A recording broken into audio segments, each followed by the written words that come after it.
All right, ladies and gentlemen, welcome to Mod and Pop Thrift. My name is Tom. I've got like 8 or 10 items to ship today. Actually 8, why did I say or 10? Hey, stick around for a quick tip that's gonna help keep your eBay inventory as fresh as it can be. All that and more coming up next on Mod and Pop Thrift.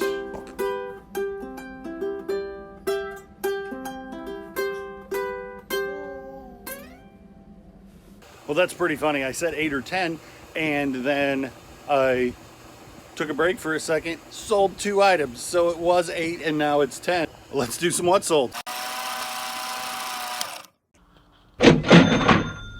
All right, so it's kind of a strange order, but I'm just gonna throw these 4 hats together because it's easy. Conductor hat, I paid $1 for this, $1.09 at Goodwill.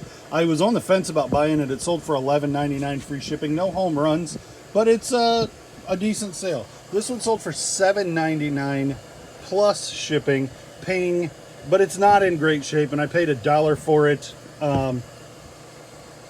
It's just, hats are so easy.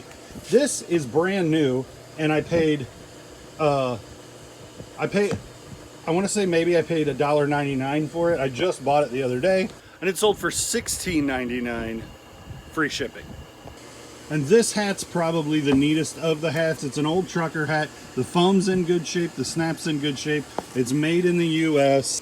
Tonkin is not, that's not Louisville, that's not K Products, but Tonkin is one that you find some good vintage Caterpillar. This is Antique Caterpillar Owners Club, so it's like a collector club thing. It has that old Caterpillar logo. I know that I got this at a thrift store where every hat is $1, and that one sold for $22 free plus $22 plus shipping.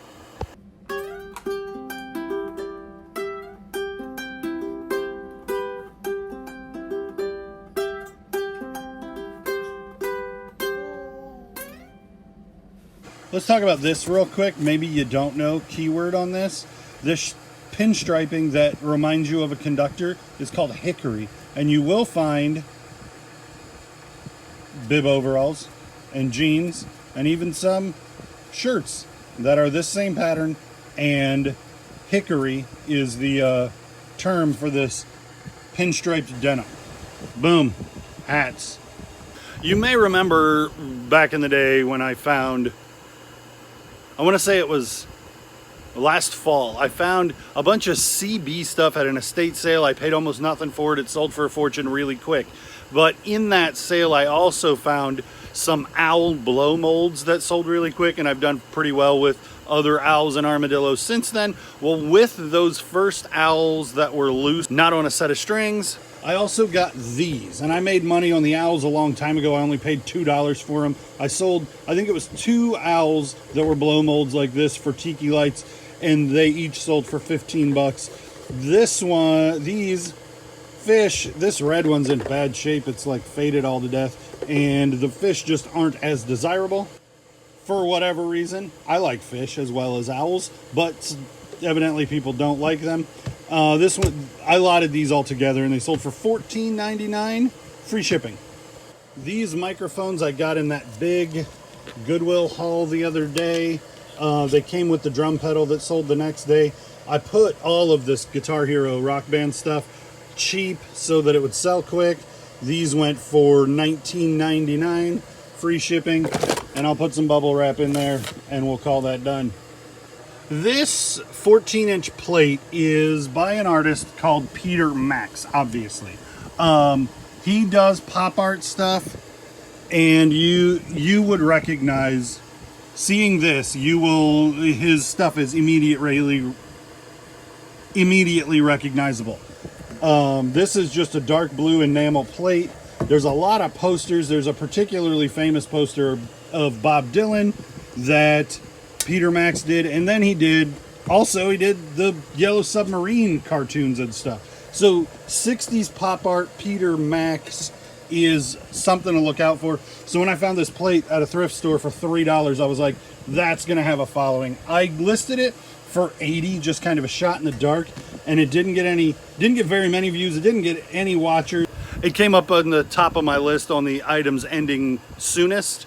I decided to relist it significantly cheaper. Let's talk about that for a minute. I'm not as good at it as I should be, but almost every day I sort my items by ending soonest.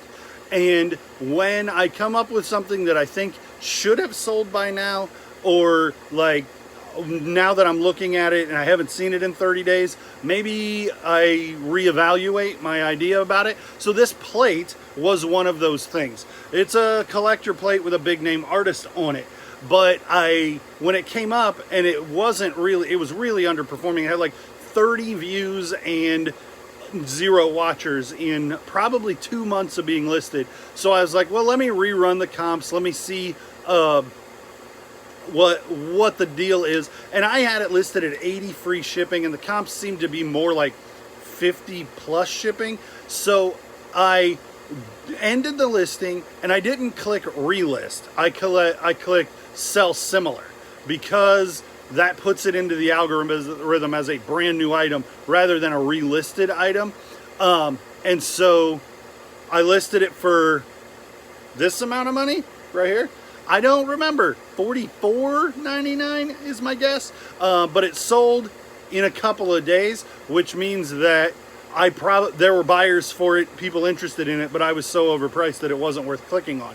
And that affects your click-through rate, which affects your impressions, and it ultimately affects your sales. If people are seeing your item when they search and they're not clicking on it, then eBay assumes that item isn't worth showing to people and they stop seeing it. And so that's why it's important to go through and see what's ending soonest and reevaluate it. And sometimes relist it, sometimes sell similar, just to make sure that your inventory stays fresh in the eBay algorithm and that your comps are up to date. Because like some stuff, like pop culture changes. What's popular changes a lot. And so if your Nike single stitch, if your Harley Davidson shirts were really popular a year ago and you've had them listed hoping that they would sell and they haven't sold, they have really plummeted in popularity. And so you need to reevaluate those listings. And so that's a good practice to be in, go searching your listings by what's ending today and reevaluating those things. I'm not as good at it as I should be, but when I am up on that practice, it seems to help a lot. And that was the case with this. I've had it for about 2 months. It had no interest. I reevaluated it and it sold in a couple of days because I adjusted the price to what the market was showing instead of hoping to get top dollar. So I folded this shirt up into this really odd shape so you can see all that it has to offer. Samus, the hit on the back that talks about the game, and the Wii. This was a promotional shirt for this game when it came out. This game isn't worth a fortune, but Samus is a very desirable character amongst Nintendo first party.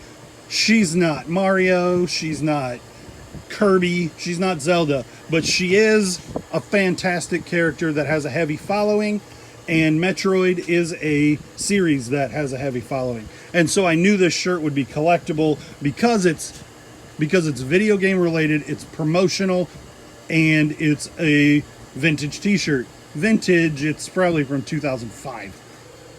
And it's a 2X. It's a little faded, hard to see, but it is a 2X. And I found it for $248 probably a week ago. I listed it for $47.99 and it got a buyer. These two Chicago Cubs items sold to the same buyer for $17.99 and $11.99. And you know where they're shipping? You guessed it, Newton, Massachusetts. This old Logo 7 logo, Logo 7 isn't around anymore, and it generally is considered vintage anytime you find Logo 7 stuff, but this tag is old. This tag is probably mid-80s, maybe early 90s. This jacket, unfortunately, has this awesome huge patch on it. But if we go to the inside, it has a tiny embroidery, and for whatever reason, and I didn't peel this off here to find out why, they stuck that patch over an official embroidery. So I don't know what that devalues the jacket significantly, but this was maybe an official MLB Cubs jacket, though it doesn't have any tags on it to say MLB the way that new things would, like this Majestic shirt. I pick up Majestic a lot.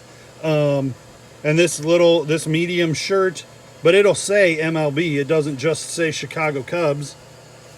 Somewhere on it, it'll have an official MLB license, but vintage stuff doesn't always have that.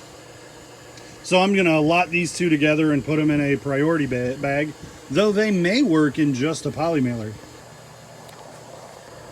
So yeah, these will go first class. So are you checking your comps every 30 days when they come up to be renewed?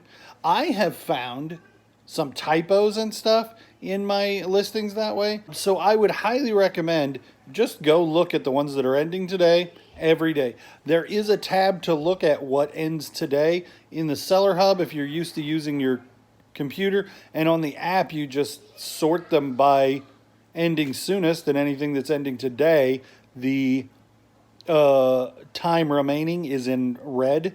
So that makes it pretty easy that way. And if you do that just as part of your daily routine, then you're going to be looking at every listing every 30 days. And that way you are actively working to make sure that your comps are good. I don't think you need to evaluate every single item, but if you notice that an item is underperforming, look into it. You'll notice a trend where some things aren't getting very many views and maybe there's a typo. Maybe your title just isn't good. It doesn't grab the right keywords. Maybe your price isn't competitive anymore because Walmart had a clearance on that thing and the market flooded since you bought it. There's a lot of things that go into making sure you have a good listing. And just looking at what's ending today, it means that you're going to see all of your listings, even if you have 700 or 800 or 1,000. You're going to see them all once a month. And some things will slip through the cracks, and not everything's going to need updated. It won't help with everything, but it'll help with some stuff. And there's Evelyn. Say hi. Hi. Can you say like? Okay. Click a like for this baby. Say comment. That. Comment. Damn it. That away. And then say subscribe. Take away. Can you say notification bell? You're anything away. Oh, yeah? Did I take your pacifier away?